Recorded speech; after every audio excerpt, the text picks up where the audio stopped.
Assalamualaikum warahmatullahi wabarakatuh. Mari klik subscribe di channel ini dan aktifkan tanda loncengnya untuk mendapatkan update pemberitahuan di video berikutnya.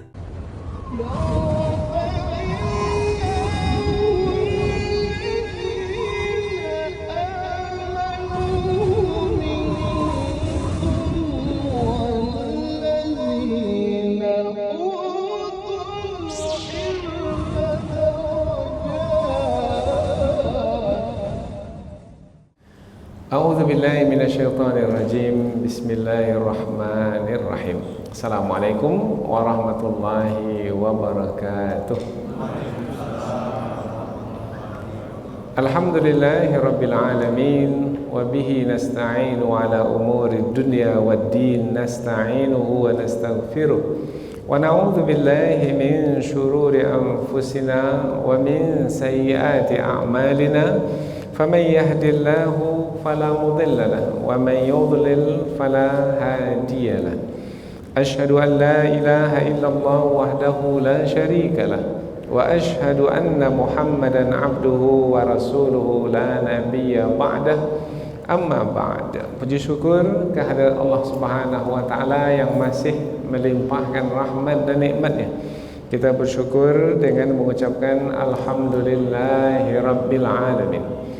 Kemudian tidak lupa pula bersalawat kepada Rasulullah dengan mengucapkan Allahumma salli ala sayyidina Muhammad wa ala ali sayyidina Muhammad, dan bersalam kepada Rasulullah dengan ucapan assalamu alayka ya Rasulullah. Alhamdulillah kita dapat kembali meneruskan pengajian tafsir ayat-ayat suci Al-Quran yang insya Allah kita akan teruskan kepada ayat yang ke-48 hingga 51 dari surah Al-Hajj, yaitu 4 ayat yang menerangkan tentang Rasulullah sallallahu alaihi wasallam sebagai pemberi peringatan. Pemberi peringatan maknanya yang menyampaikan peringatan sehingga manusia terhindar dari keburukan, mengingatkan manusia supaya terhindar dari siksaan di dunia ini, memperingatkan manusia supaya terhindar dari kebinasaan di dunia ini. Nah, apabila kita kaitkan dengan ayat sebelum ini, bahwasanya Allah Subhanahu wa taala menerangkan bahwasanya apabila penduduk satu negeri itu atau satu kota itu melakukan kezaliman, maka Allah Subhanahu wa taala memberikan tangguh, diberikan tempoh waktu tertentu supaya mereka bertaubat, supaya mereka menerima kebenaran, supaya mereka tidak berterusan menentang kebenaran dan pejuang kebenaran. Nah, apabila sampai waktunya, sampai batas tempoh itu, sampai ajal, maka Allah akan memberlakukan siksaannya. Seperti yang diberlakukan kepada kaum Nabi Nuh dahulu, seperti yang diberlakukan kepada kaum Ad, kaum Thamud, seperti yang diberlakukan kepada kaum Nabi Ibrahim dan Nabi Lut, seperti yang diberlakukan kepada yang mendustakan Nabi Musa alaihi salam dan juga penduduk negeri Madian. Nah, ini diterangkan dalam ayat sebelum ini. Bagaimana kesudahan bangsa-bangsa itu binasa? Apa sebab mereka binasa? Sebab mereka berlaku zalim. Mereka tidak mau menerima kebenaran yang disampaikan oleh rasul-rasul yang diutus kepada mereka. Maka kesudahan mereka adalah kebinasaan. Kita pula, mana ada di antara kita yang mau binasa? Tak ada. Ada di antara kita yang mau celaka? Tak ada. Fir'aun sekalipun dicelakakan, dibinasakan oleh Allah dengan dibenamkan ke dalam laut. Ketika dibenamkan itu barulah dia tersadar, minta diselamatkan, yaitu dengan mengaku, dengan menyatakan diri beriman. Amantu bi Rabbi Musa wa Harun. Sekarang ini aku beriman kepada Tuhan Nabi Musa dan Nabi Harun. Beriman ketika sakratul maut sudah tiba, berguna ketika itu beriman. Nah, al-an, sekarang wahai Fir'aun, baru kamu mau beriman? Qad asaita qab, sebelum ini kamu telah melakukan kemaksiatan, kejahatan. maka peringatan itu berguna supaya terhindar dari keburukan. Andaikan, ini andaian saja, tak berlaku kepada Fir'aun. Andaikan Fir'aun itu mau menerima kebenaran yang disampaikan oleh Nabi Musa alaihissalam, kira-kira mati tenggelam atau tidak? Tidak, selamat. Tapi itu andaian saja. Berarti apabila ada orang yang memberikan peringatan kepada kita supaya kita terhindar dari keburukan, semestinya kita berterima kasih karena telah menyelamatkan kita dari keburukan, dari kecelakaan, dari kebinasaan. Nah, Rasulullah sallallahu alaihi wasallam diutus sebagai rasul dahulu awalnya di kota Mekah, kemudian Rasulullah berpindah di kota Madinah. Rasulullah itu diutus kepada semua manusia sebagai pemberi peringatan, yaitu memperingatkan manusia supaya terhindar dari keburukan. Berarti semestinya kalau manusia itu menyadari bahwasanya mereka adalah yang diberi peringatan oleh Rasulullah supaya terhindar dari keburukan, semestinya manusia itu berterima kasih kepada Rasul. Tapi sayangnya banyak dari kalangan manusia yang dahulu mendiami kota Mekah ketika Rasulullah awal-awal menyampaikan dakwah, mereka tidak berterima kasih kepada Rasul. Bahkan mereka mengkeji Rasul, menghina Rasul, mengolok-olok Rasul, bahkan menyakiti Rasul, bahkan akan membunuh Rasul yang akan menyelamatkan mereka dari keburukan, siksaan di dunia ini dan juga siksaan di akhirat nanti. Tetapi manusia memanglah akan menjadi dua golongan. Manusia itu apabila berada di hadapan peringatan atau ada yang memberi peringatan, manusia akan menjadi dua golongan di hadapan peringatan tersebut, yaitu ada yang mau menerima peringatan, beriman, dan ada yang tak mau menerima peringatan. Nah, yang tak mau menerima peringatan ini bukan hanya sekedar tidak mau menerima peringatan, tetapi malah menentang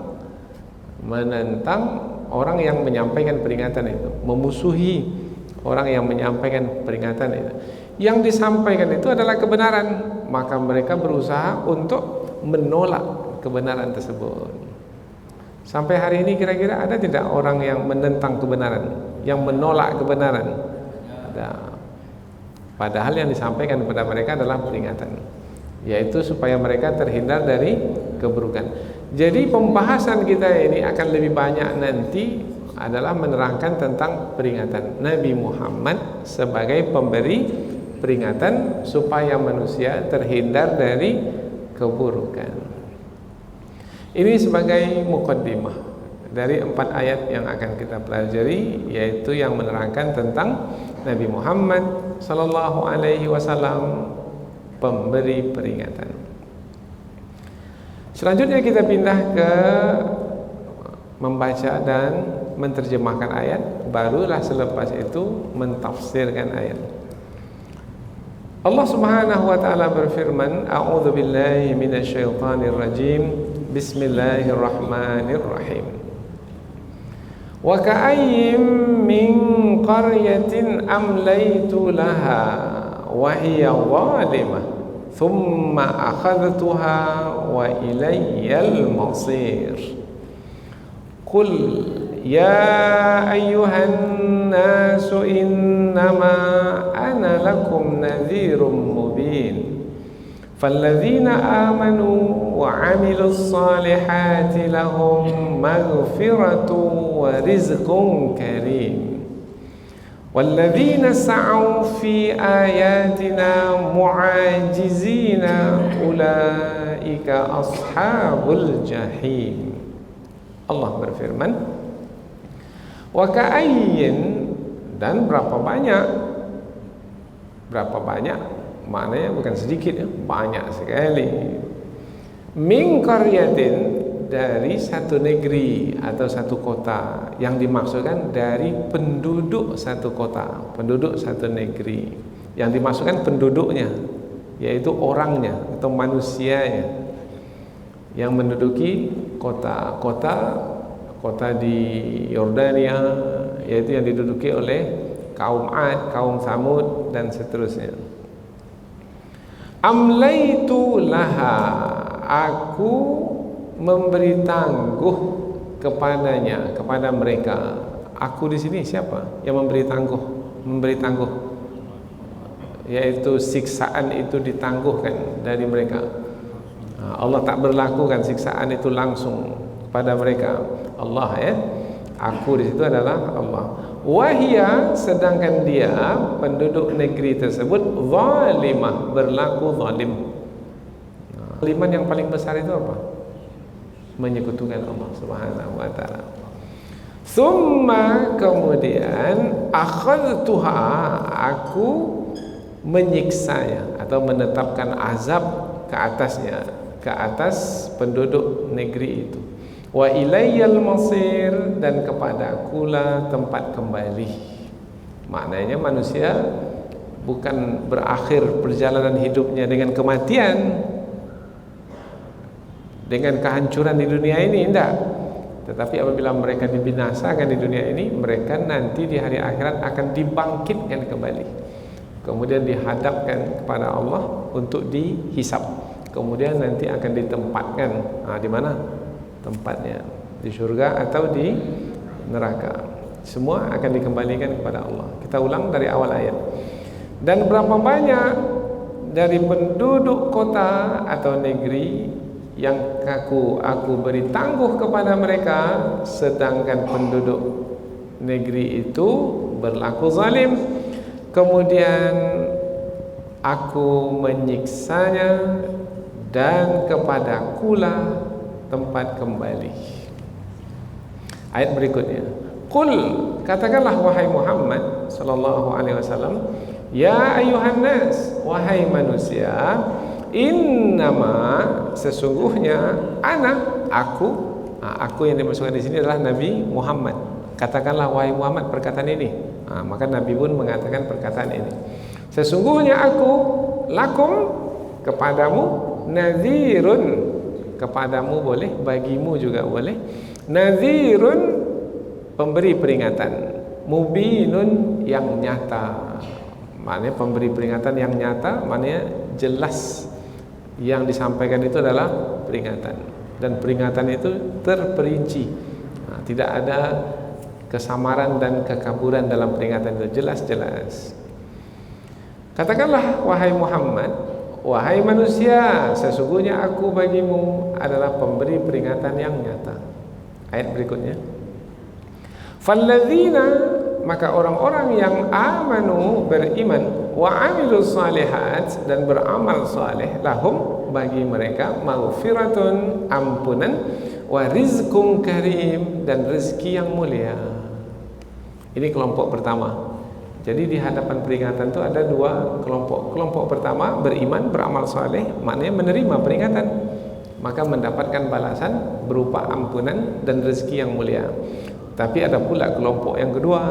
Mudah-mudahan kita dilindungi oleh Allah dari termasuk ke kelompok yang kedua itu, yaitu walladzina sa'u, dan orang-orang yang sa'u, berusaha dengan sungguh-sungguh, fi ayatina mu'ajizin, terhadap ayat-ayat kami, mu'ajizin, melemahkan.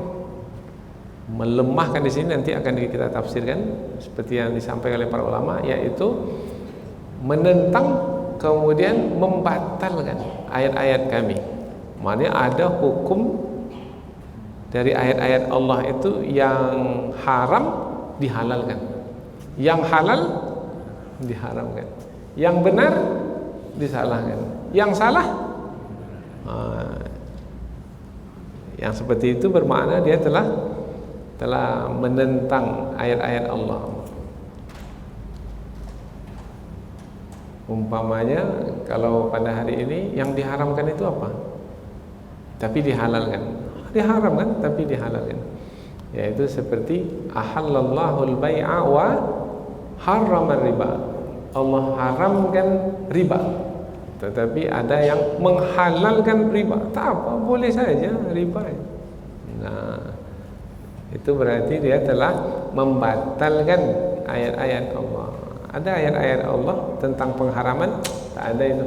Nah, bermakna dia telah mu'ajizin, berusaha untuk membatalkan ayat Allah itu daripada diberlakukan dalam kehidupan. Nanti kita akan bahas dengan lebih lanjut.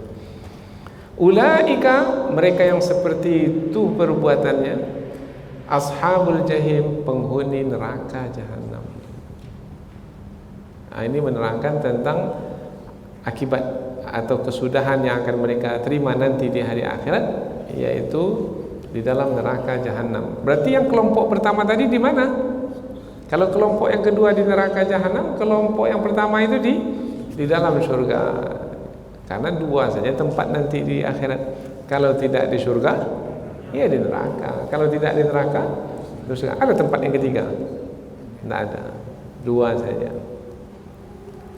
Nah, manusia terbagi menjadi dua kelompok atau dua golongan di hadapan peringatan. Yang mau bersedia menerima peringatan, beriman dan beramal saleh, tempatnya di surga. Yang menentang peringatan, tak mau menerima peringatan, yaitu tetap di dalam keengganan, keingkaran terhadap kebenaran, maka tempat mereka di neraka jahanam. Maka ayat ini berarti adalah ayat peringatan, tapi dalam waktu yang sama, karena disebut nanti bagi orang yang beriman dan beramal saleh itu rezeki yang mulia di dalam surga, bermakna ayat ini juga sebenarnya berita gembira. Jadi tidak sepenuhnya ayat ini adalah peringatan, yaitu penyampaian tentang keburukan yang mesti dihindari, tidak, tetapi juga kebaikan yang semestinya didambakan, diinginkan, yaitu surga. Itu adalah kabar gembira. Inilah 4 ayat yang akan kita pelajari insyaallah. Selanjutnya kita pindah ke tafsir ayat, yaitu penjelasan yang lebih panjang dari ayat. Ayat 48. Wa ka'ayyim min qaryatin amlaitu laha. Wa yang ada di pangkal ayat, dan kalau kita menjumpai di permulaan ayat itu ada kata dan, bermakna ayat ini bukanlah permulaan, tetapi adalah sambungan, lanjutan dari ayat yang sebelumnya. Tak mungkin tiba-tiba ada orang berkata dan. Pastilah kata dan itu ada yang mendahului. Ibu dan ayah, itu kan orang tua. Tapi tiba-tiba menyebut dan ayah. Ini apa? Sebelumnya apa? Nah, pasti orang akan bertanya, ini sebelumnya apa ini? Dan ayah. Oh, ibu dan ayah. Begitu juga ayat ini. Dan berapa banyak penduduk satu negeri itu yang kami beri tangguh kepada mereka. Oh, bermakna sambungan dari ayat sebelum ini. Ayat sebelum ini menerangkan bahwasanya Allah telah menetapkan janji sebagai sunatullah. Setiap yang berlaku zalim pasti akan disiksa. Dan sudah berapa banyak kaum-kaum terdahulu yang sudah disiksa, yaitu dengan membinasakan kaum tersebut. Tak ada sisanya sama sekali. Ada sisa kaum Ad hingga ke hari ini. Tak ada, habis semua, dibinasakan, dicelakakan, tak ada tersisa. Negerinya ada tersisa, sisa-sisa negeri itu ada, tapi penduduk negeri itu tak ada. Penduduk negeri Sodom ini, yaitu negeri siapa? Negeri Nabi Lut alaihissalam, di tepi laut mati ya. Siapa yang pergi ke Yordania, pergilah ke sana, akan melihat kering, gersang, batu-batuan saja, tak ada yang lain, tak ada kehidupan di situ, mati. Di tepinya itu pun laut mati, tak ada kehidupan di situ, tak ada sisa sekali, sama sekali manusia yang tinggal di situ. Nah, berapa banyak penduduk negeri yang terdahulu itu yang kami binasakan disebabkan karena kezaliman mereka. Tapi ayat ini sambungannya adalah berapa banyak penduduk negeri yang terdahulu itu yang tidak langsung kami siksa. Apabila mereka melakukan kezaliman kemudian langsung kami siksa. Langsung itu apa makna langsung itu? Cash, tunai. Ya, melakukan kesalahan langsung jatuh. Umpamanya tanda tangan, umpamanya mau menipu, umpamanya dia tanda tangan. Selesai tanda tangan langsung mati, umpamanya. Langsung terserang penyakit, umpamanya. Dan seterusnya. Berapa banyak penduduk negeri-negeri yang terdahulu itu amlaitulah. Amlaitu maknanya aku beri tangguh kepada mereka, kepada penduduk negeri itu. Berapa lama mereka diberi tangguh? Kalau diberi tangguh bermakna setiap hari mereka melakukan kezaliman atau tidak? Hari ini melakukan kezaliman, besok melakukan kezaliman, berikutnya lagi sampai berhari-hari, berbulan-bulan, berminggu, sampai seperti Fir'aun dan tenteranya itu berapa lama melakukan kezaliman? Semenjak dia mengatakan akulah Tuhan yang paling tinggi, Allah beri tangguh sampai berapa lama? 40 tahun baru Allah benamkan. Kalau sebelumnya siapa yang zalim itu? Raja yang kejam, menyembah berhala pada masa Nabi Ibrahim alaihissalam. Namrud itu berapa lama memerintah dengan kejam? Memerintah siapa saja untuk menyembah berhala. Kalau tidak, yang menolak perintahnya dibunuh. Berapa lama? 200 tahun. 200 tahun lamanya.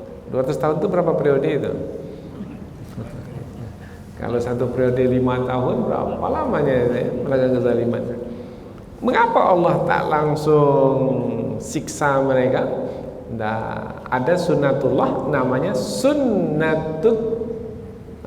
ada sunnatul imla, yaitu sunnatul tamhil, sunnah penangguhan.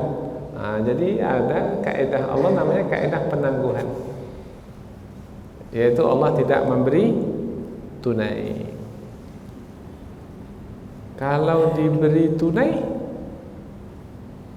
itu kehendak Allah Subhanahu wa taala. Ada kalanya Allah memberi tunai, tetapi apabila Allah memberi tangguh, sebenarnya itu adalah kasih sayang Allah juga, yaitu memberi peluang untuk bertaubat, untuk memperbaiki diri. Allah beri peluang. Setahun diberi peluang, tak juga berubah.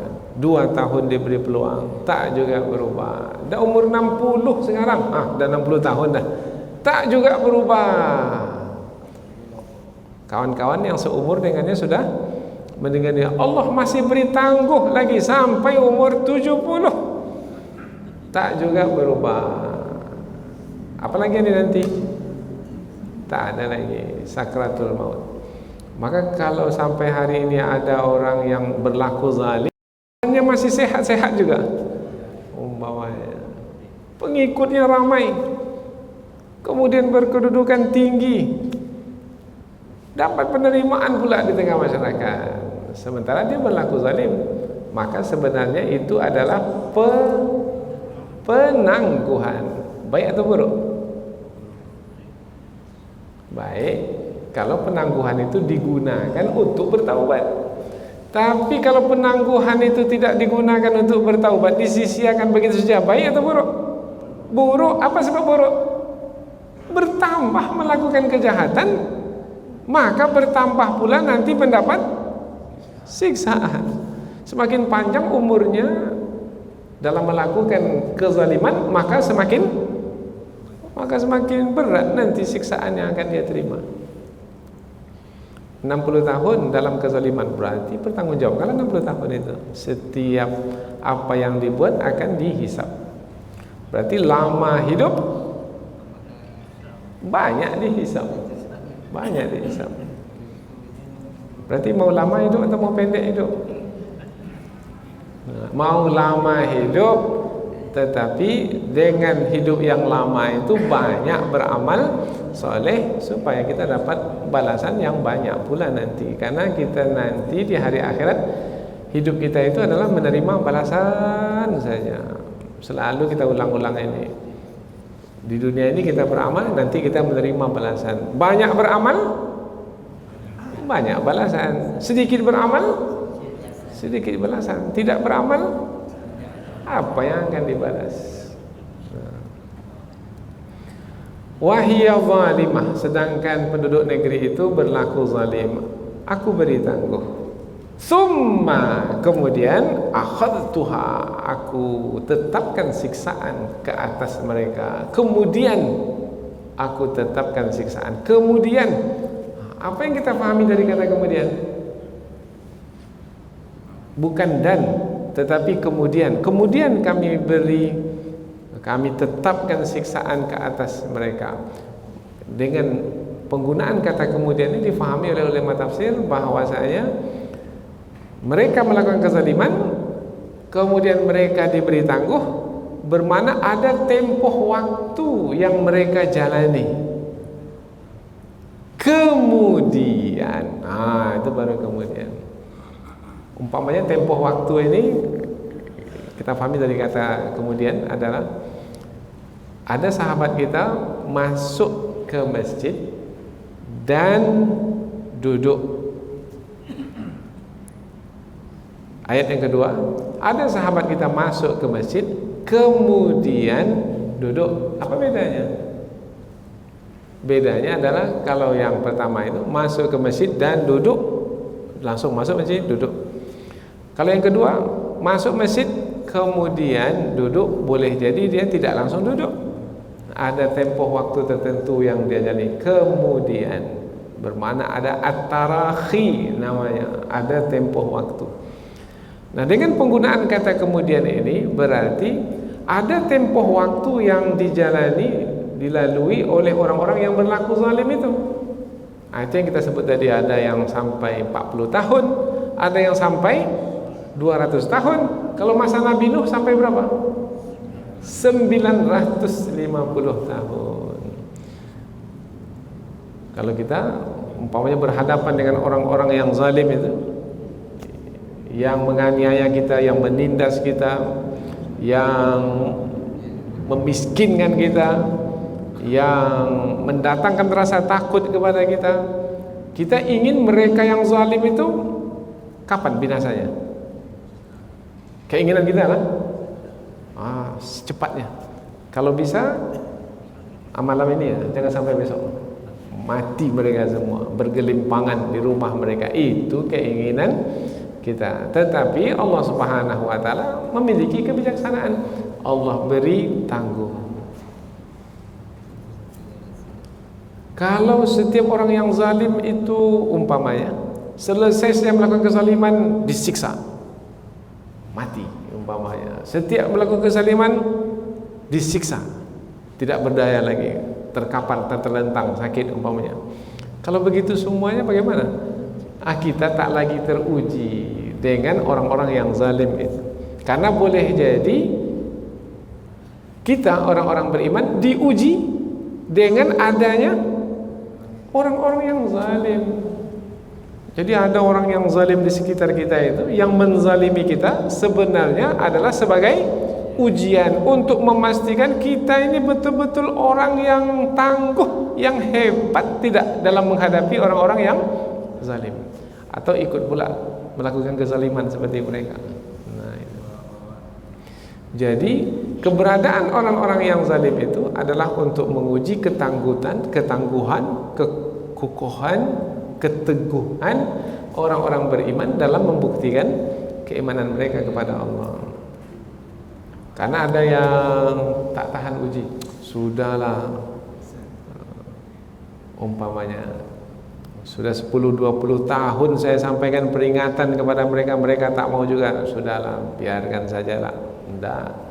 Begitu Nabi Nuh alaihissalam dahulu, enggak, 950, tapi Nabi Nuh tidak pernah berhenti dari menyampaikan peringatan. Tsumma akhadtuha, kemudian aku menyiksanya. Sebenarnya kalau kita pelajari dari sisi maknanya, akhadtuha itu bukan menyiksa. Aku menyiksa penduduk negeri itu, bukan aku menyiksa. Akhadtu, kalau bahasa Arab akhadtu mengambil. Akhadtuha mengambil, bermakna yang mengambil itu memiliki kekuatan, yang diambil tidak memiliki kekuatan. Umpamanya kita dengar juga ada perkataan polisi itu mengambil siapa? Mengambil penjenayah, pencuri yang bersembunyi di dalam sebuah rumah umpamanya. Ketika polisi itu mengambil, pencuri itu berdaya? Tidak. Jadi ketika Allah menggunakan kata mengambil, menyiksa, bermakna penduduk negeri itu sebanyak apapun jumlah mereka, sekuat apapun mereka, tapi bagi Allah Subhanahu wa taala mereka tidak memiliki kemampuan apa-apa untuk menghindarkan diri dari siksaan Allah Subhanahu wa taala. Maka digunakanlah kata akhadtuha. Siapa yang bisa terhindar dari siksaan Allah? Fir'aun? Tidak. Ya, tak bisa.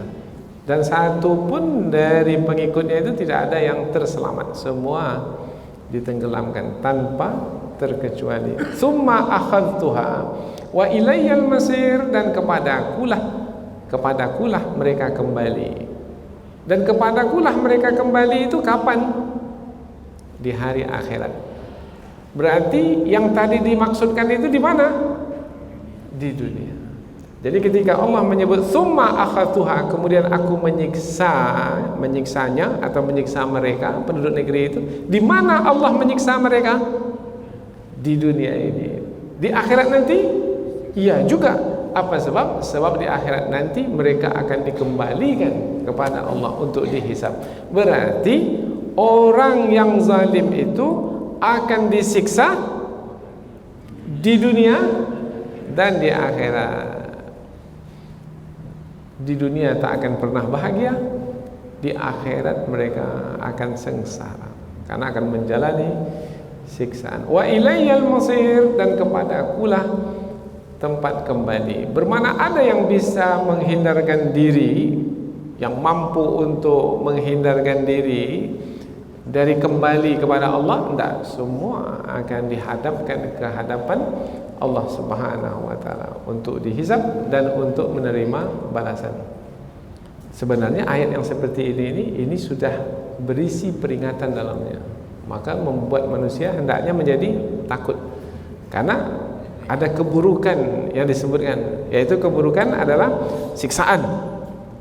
Peringatan itu adalah jangan sampai kamu mendapatkan keburukan, yaitu berupa siksaan di dunia dan siksaan di akhirat. Itulah sebenarnya isi dakwah. Isi dakwah itu dua saja sebenarnya, yaitu peringatan dan kabar gembira. Bagi orang yang melanggar, peringatan. Bagi orang yang taat, kabar gembira. Isinya dua saja. Peringatan, neraka. Kabar gembira, surga. Peringatan, dosa. Kabar gembira, pahala. Pemberi peringatan mengingatkan supaya manusia tidak sengsara di dunia dan tidak sengsara di akhirat. Pemberi kabar gembira supaya manusia senang di dunia, senang di akhirat. Jadi isi dakwah itu dua itu. Kul, katakanlah wahai Muhammad. Siapa yang memerintah? Allah. Siapa yang diperintah? Nabi Muhammad. Wahai Muhammad, diperintah Allah, katakanlah perkataan berikut ini. Maka Nabi pun mengatakan. Apa yang Nabi katakan? Ya ayuhan nas, wahai manusia, innama ana lakum nadhirum mubin. Sesungguhnya aku bagimu adalah pemberi peringatan yang nyata. Jadi Nabi menyampaikan peringatan. Tadi sudah kita terangkan, peringatan itu isinya adalah sesuatu yang buruk yang disebutkan supaya manusia terhindar dari yang buruk itu. Yang buruk adalah neraka. Maka Nabi mengatakan, berimanlah, ikutilah kebenaran, tempuhlah jalan yang lurus, jangan menyimpang, jangan tersesat. Karena apabila kamu menyimpang, tersesat, tidak mau mengikuti jalan yang benar, maka tempatmu nanti di hari akhirat adalah neraka jahanam. Itu namanya peringatan. Itu yang disampaikan oleh Nabi Muhammad ketika Rasulullah sudah menerima wahyu. Masih ingat ketika Nabi berada di atas Bukit Safa, yaitu Nabi mengumpulkan penduduk Mekah ketika itu. Itulah awal Rasulullah menyampaikan dakwah. Pertamanya menerima wahyu di Gua Hira, kemudian pulang ke rumah berselimut. Pada waktu berselimut turun lagi wahyu, wahai orang yang berselimut, ya ayyuhal muddaththir qum. Itu dia, fa'anzir. Wahai orang yang berselimut, berdiri, tanggalkan selimutmu, fa'anzir, dan beri peringatan kaummu. Maka Nabi pun mengumpulkan penduduk kota Mekah dan menyampaikan peringatan. Wahai penduduk kota Mekah, aku adalah Rasul yang menyampaikan kebenaran kepadamu, yaitu kebenaran yang paling penting, yang paling pokok, yang paling utama, yaitu la ilaha illallah. Tidak ada Tuhan yang patut disembah dengan kebenaran kecuali Allah. Berhala yang kamu sembah selama ini bukan Tuhan. Itu kebenaran. La ilaha illallah Muhammadur Rasulullah, dan aku adalah Rasul Allah. Terima ini. Ini kebenaran. Kalau kamu tak terima ini, maka kamu akan mendapatkan siksaan di dunia ini dan di akhirat nanti. Itu namanya peringatan. Selesai sejak Rasulullah menyampaikan peringatan, maka berdirilah salah seorang tokoh penduduk kota Mekah itu, yang tidak lain adalah paman beliau sendiri. Siapa namanya? Abu Lahab. Kenal Abu Lahab? Dari mana kenal? Ada di dalam Al-Quran, karena namanya disebut dalam Al-Quran, maka menjadi terkenal Abu Lahab ini. Sampai hari ini orang mengenalnya, yaitu yang mencela Nabi Muhammad. Tabban laka ya Muhammad, alihadza jama'atana, celaka kamu wahai Muhammad, hanya karena untuk menyampaikan peringatan itu kamu kumpulkan kami di sini ini. Selesai saja Abu Lahab berkata seperti itu, turun ayat Al-Quran. Ayat apa yang turun? Tabbat yada Abi Lahab wa tab. Yang celaka adalah Abu Lahab itu, bukan Rasulullah. Nah, ayat ini sangat jelas, sangat terang sekali menerangkan bahwasanya Rasulullah adalah sebagai pemberi peringatan. Katakanlah, wahai Muhammad, wahai manusia, sesungguhnya aku hanyalah kepadamu sebagai pemberi peringatan mubin, yang nyata. Yang nyata mana? Yang jelas, yang disampaikan itu jelas, tak ada kabur sedikit pun. Beriman, beramal, surga. Kafir, melakukan pengingkaran, kemaksiatan, apa? Neraka. Kabur? Tidak. Ini halal, halal, halal, halal. Ini haram, haram, haram. Al halalu bayyinun, yang halal itu jelas. Wal haramu bayyinun, dan yang haram itu pun sudah jelas. Jelas kan? Tak ada yang kabur kan? Jelas. Rasulullah pemberi peringatan dengan peringatan yang jelas. Bermakna kalau ada juga yang tak mau menerima peringatan, siapa yang dipersalahkan? Yang tak mau itu. Karena yang menyampaikan peringatan dengan jelas, dan yang menyampaikan peringatan itu tidak meminta upah, tak ada kepentingan apa-apa dari tugas menyampaikan peringatan itu. Ittabi'u man la yas'alukum ajran wa hum muhtadun. Ikutilah orang yang tidak meminta upah dari kerja dakwah. Tapi sekarang ini banyak juga yang berdakwah minta upah ya. Siapa yang berkepentingan duniawi, biasanya dakwahnya tidak akan berhasil. Yang berhasil itu adalah yang berdakwah untuk tujuan mengharapkan redha ilahi, semata-mata untuk perbaikan masyarakat, perbaikan umat, Dan itulah dia amal yang terbaik. Khairukum, sebaik-baik kamu adalah man ta'allamal Qur'an wa 'allama, yang mempelajari Al-Qur'an dan mengajarkannya kembali karena Allah, ikhlas. Wa ma umiru illa liya'budullaha mukhlishina lahuddin. Nah, ini pembahasan. Manusia di hadapan peringatan itu ada dua golongan. Ini dua ayat yang berikutnya. Falladzina amanu, maka orang-orang yang beriman, wa amilus salihat, dan beramal saleh.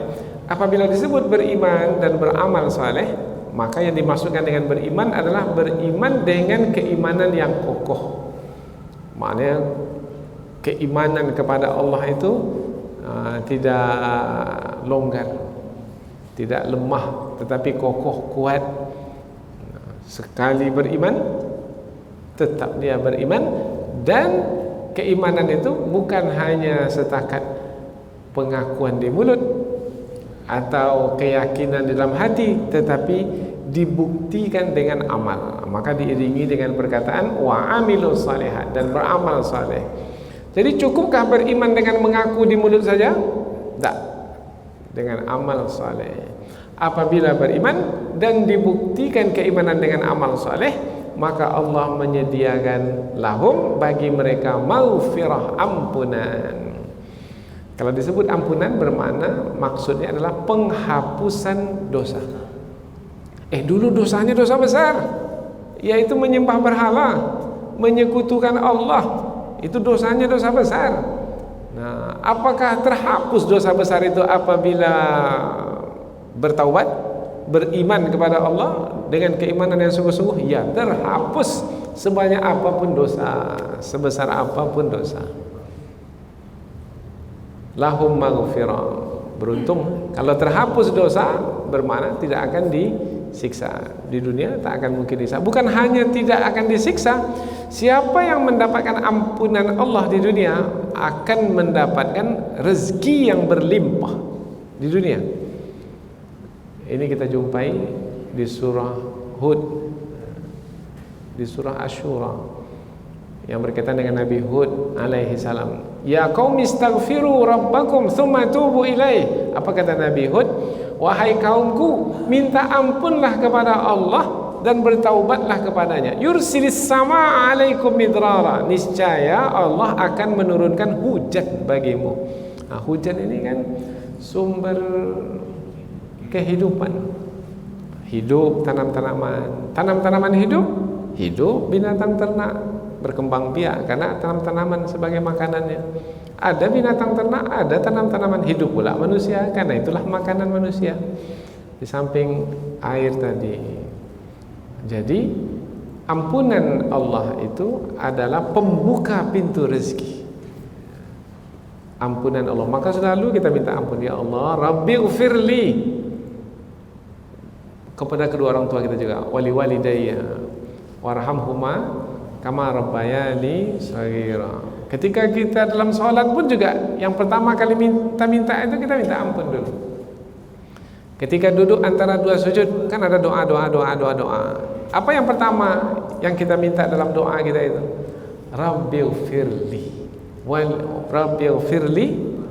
warhamni wajburni warfa'ni warzuqni wahdini wa'afni. Kan banyak yang kita minta itu. Yang pertama yang kita minta itulah yang paling penting, yang paling pokok, yaitu minta ampun terlebih dahulu. Nah, Allah sediakan ampunan bagi siapa? Yang beriman dan beramal saleh. Siapa yang beriman beramal saleh? Yaitu yang mau menerima peringatan. Maka siapa sebenarnya orang yang bermanfaat bagi mereka majlis ilmu itu? Adalah orang yang mau menerima peringatan yang disampaikan dalam majlis ilmu itu. Nah, itulah yang bermanfaat bagi mereka, peringatan, dapat ampunan. Wa rizqun karim, dan rezeki yang mulia.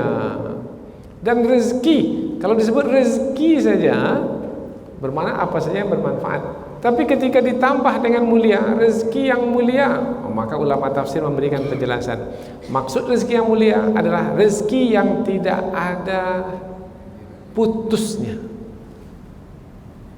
Rezeki apa yang tak ada putusnya? Kalau kita di dunia ini sekarang ini ada rezeki yang putus tidak? Ada. Mati kita putus rezeki itu. Bermakna rezeki itu sementara, selama kita hidup di dunia saja. Lalu rezeki mana yang tidak ada putusnya? Yaitu rezeki yang didapatkan di dalam surga. Karena apabila kita nanti di hari akhirat mendapatkan rezeki, bermakna rezeki itu akan kita dapatkan selama-lamanya. Maka ulama tafsir memahami makna wa rizqun karim adalah rezeki yang tidak ada putus-putusnya, yaitu surga. Kenikmatan yang ada di dalam surga itu adalah rezeki yang mulia. Untuk siapa itu? Ampunan dan rezeki yang mulia itu untuk siapa? Untuk orang yang beriman dan beramal soleh. Siapa mereka itu yang beriman beramal soleh? Mereka yang mau menerima peringatan. Jadi kalau ada orang yang memperingatkan kita, senang atau tidak? Senang. Tapi banyak juga yang tak senang. Jangan peringatkan saya lagi, peringatkanlah diri sendiri. Oh, ada banyak. Kamu saja masih belum sempurna, mau mengingatkan saya pula. Siapa kamu? Kamu baru tahun kemarin taubat, sudah mengingatkan saya pula. Nah, ini orang-orang yang tak mau menerima peringatan. Kamu pula yang akan beri peringatan pada saya. Kamu baru kemarin lahir, saya udah tua ini. Sudah banyak asam garam. Lebih dulu saya makan, itu bahasa-bahasa yang digunakan untuk menolak peringatan, tak mau menerima peringatan. Walladzina sa'au, ini mereka yang tak mau menerima peringatan. Bukan hanya sekedar tak mau menerima peringatan, rupanya ada kelompok di dalam orang-orang yang tidak mau menerima peringatan itu, yang bukan hanya tak menerima peringatan, menentang kebenaran. Bermakna ini lebih buruk lagi, ya. Walladzina, dan orang-orang yang sa'au berusaha. Sa'au ini dari kata sa'i berusaha. Siapa dulu yang berusaha mencari air antara Safa dan Marwah? Siti Hajar. Maka mencari air dengan berlari-lari kecil itu namanya bersa'i. Kalau berjalan kaki biasa itu belum nampak lagi bersa'i.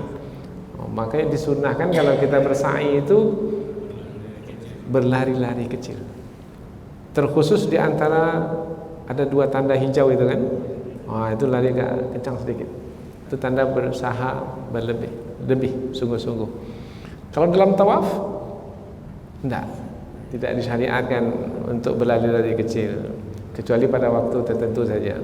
Tetapi kalau di antara Safa dan Marwah itu disyariatkan karena digunakan kata bersa'i. Bersa'i itu berusaha lebih sungguh-sungguh. Ada yang berusaha lebih sungguh-sungguh, baik. Ada yang berusaha lebih sungguh-sungguh, buruk. Di mana letak baik buruk itu? Kalau berusaha sungguh-sungguh dalam kebaikan, baik. Berusaha sungguh-sungguh dalam keburukan, buruk. Berusaha sungguh-sungguh menuntut ilmu, baik. Berusaha sungguh-sungguh dalam menipu. Ada juga yang berusaha sungguh-sungguh tapi menipu, buruk. Jadi berusaha sungguh-sungguh itu ada yang baik, ada yang buruk. Jadi sa'i itu baik atau buruk? Sa'i antara Safa dan Marwah baik. Sa'i, ini dalam ayat ini kata sa'i juga ini. Ini sa'i yang buruknya yang dalam ayat ini. Sa'i berusaha sungguh-sungguh untuk melemahkan ayat-ayat kami, ayat-ayat Allah. Melemahkan maknanya menyingkirkan atau membatalkan.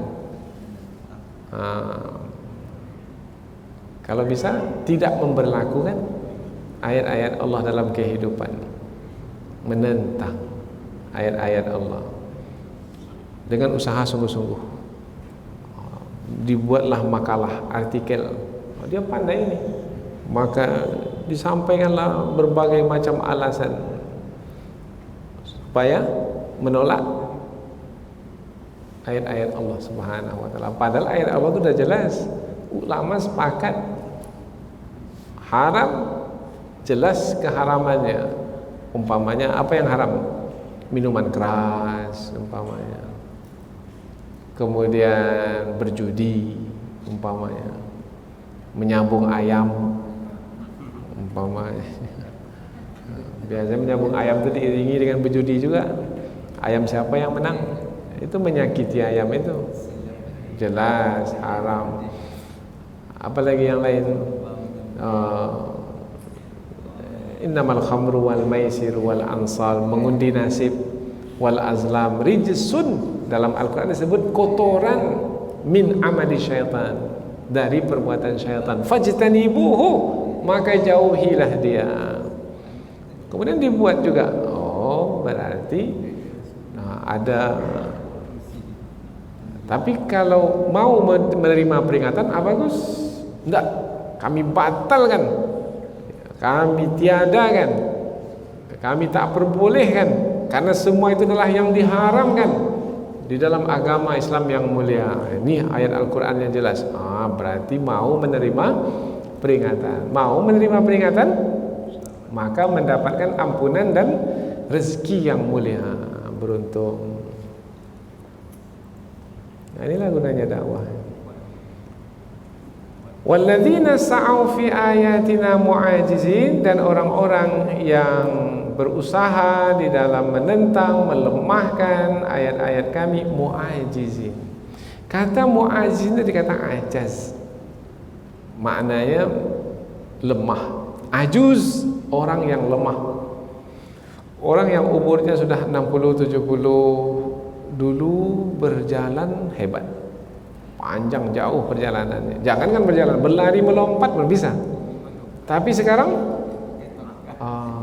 mau berdiri pun menggigil, melangkah pun satu-satu. Ini namanya orangnya ajuz.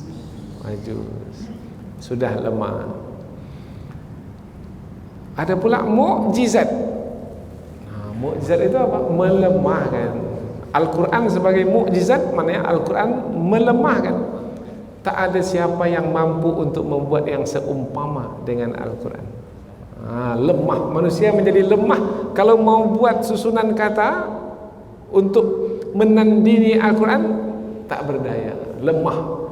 Apabila mau membuat yang sama dengan Al-Quran, maka Al-Quran itu disebut mukjizat.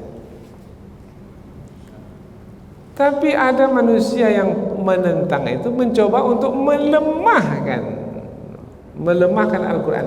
Maka sebenarnya yang akan kalah itu siapa? Mungkin dengan opini-opini yang dia bangun, dia bisa menggeser kedudukan Al-Quran umpamanya pada waktu itu. Tetapi tidak akan bertahan lama. Apa sebab? Sebab sifat Al-Quran itu adalah ya'lu wala yu'la alai, tinggi dan tidak ada yang bisa menandingi ketinggiannya, kuat dan tidak ada siapa yang bisa melemahkannya. Berarti usaha yang sungguh-sungguh untuk melemahkan dan meminggirkan Al-Quran akan berhasil? Tidak akan. Silakanlah buat. Penat, letih, habis umur, habis tenaga, habis biaya. Karena biasanya biayanya besar juga. Tidak akan berhasil. Apa sebab?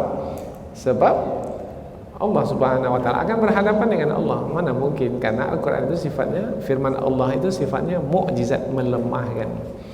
Itu di dunia. Di akhirat bagaimana? Ulaika ashabul jahim, mereka itu di hari akhirat penghuni neraka jahanam. Berarti di dunia mereka akan dikalahkan dan akan mendapatkan balasan keburukan berupa siksaan. Di akhirat pun juga mereka akan mendapatkan siksaan. Balasan keburukan yang mereka terima adalah mereka sebagai penghuni neraka al-jahim. Al-jahim kadang-kadang jahanam, kadang-kadang jahim. Nah, jahim itu disebut jahim, neraka yang apinya memedihkan sampai ke hati yang paling dalam. Al-jahim. Biasanya api itu kalau membakar Di mana kita rasa pedihnya? Di kulit.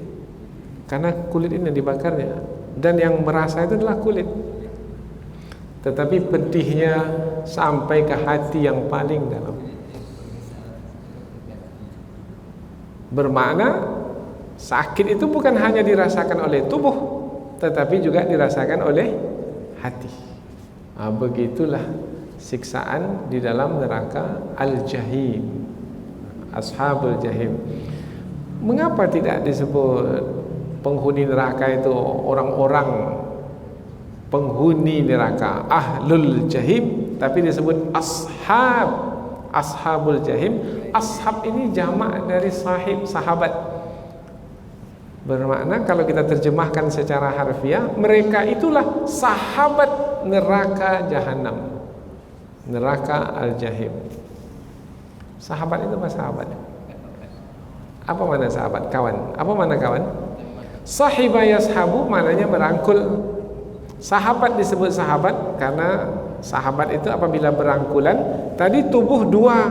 Kalau sudah berangkulan dua, kalau sudah berangkulan jadi satu. Tak nampak dua lagi karena sudah berangkulan, berpelukan. Sahabat itu juga begitu. Tadi dua orang, tapi kalau sudah bersahabat seperti satu kesatuan. Yang satu sedih, yang satu lagi ikut sedih. Itu namanya bersahabat. Yang satu sedih, yang satu tertawa. Itu tak bersahabat. Yang bersahabat itu gembira, sama-sama gembira, sedih sama-sama sedih, satu kesatuan. Itu bersahabat, seperti berangkulan menjadi satu, dua tubuh menjadi satu.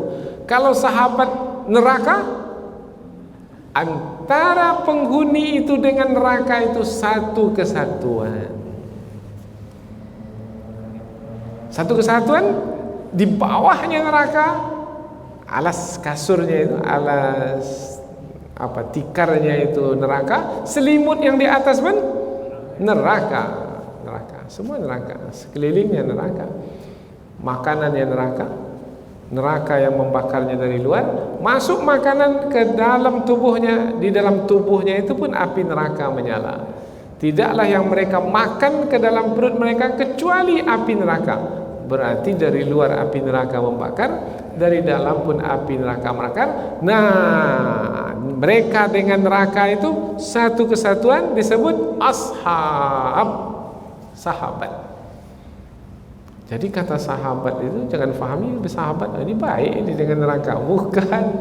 Bersahabat dengan neraka maknanya satu kesatuan dengan siksaan neraka itu. Tidak terpisah tapi satu kesatuan. Untuk apa penyampaian seperti ini? Untuk mendatangkan rasa takut. Dan itulah yang disebut sebagai peringatan. Dan Nabi Muhammad itu diutus adalah sebagai pemberi peringatan. Ketika neraka disebut, itu adalah peringatan.